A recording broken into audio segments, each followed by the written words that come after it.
என்னம்மா தெரியாதனமா அடுப்பாக்கரைக்குள்ள வந்தாச்சு, இன்னைக்கு நம்ம தான் சமைக்கணும் அப்படின்ட்டு யோசனை பண்ணி நிற்கிறியா?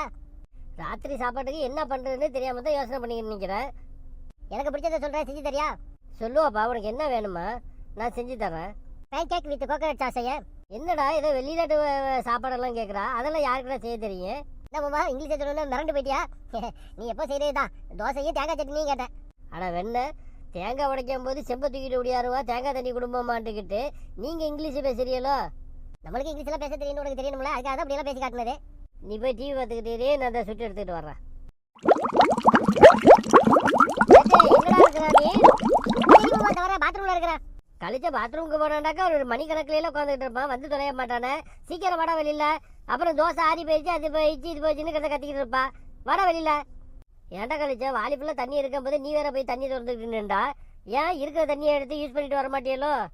அதான் நீ சொல்ற சரிதான்மா, வாலிபுரம் தண்ணி இருந்துச்சு, அங்கே போய் சைலண்டா இருந்துச்சு வச்சுக்கவேன், நம்ம போட்டு சவுண்ட் வந்துருச்சுன்னு வச்சுக்கவேன், வெளியில யாரையும் கேட்டுருச்சுன்னா நம்மளுக்கு சங்கடமா போயிடும் பார்த்தியா, அதுக்காக தான் தண்ணி திறந்துட்டு இருந்தேன். நான் கூட உன்னை பேய பைத்தியக்காரன்னு நினச்சிக்கிட்டு இருந்தேன்டா சேட்டு. உனக்கு வந்தானா அறிவு இருக்குது, சவுண்டு கேட்டக்கூடாதுன்ட்டு தண்ணியை திறந்து விட்டுக்கிட்டு போயிருக்கிறிய. இப்படித்தான் எல்லாரும் போகிறதா? வாலி ஃபுல்லாக தண்ணி இருந்தாலும் எல்லாத்தையும் தண்ணியை ஊற்றி விட்டுட்டு திரும்ப தண்ணியை பிடிக்கிறாப்புல, தண்ணி சவுண்டு கேட்குறாப்புலே போய்கிட்டு வர்றது பாருங்களேன். என்னவாமா இது கூட தெரியாம நீ பச்சை பிள்ளையாவே இருக்கிறா?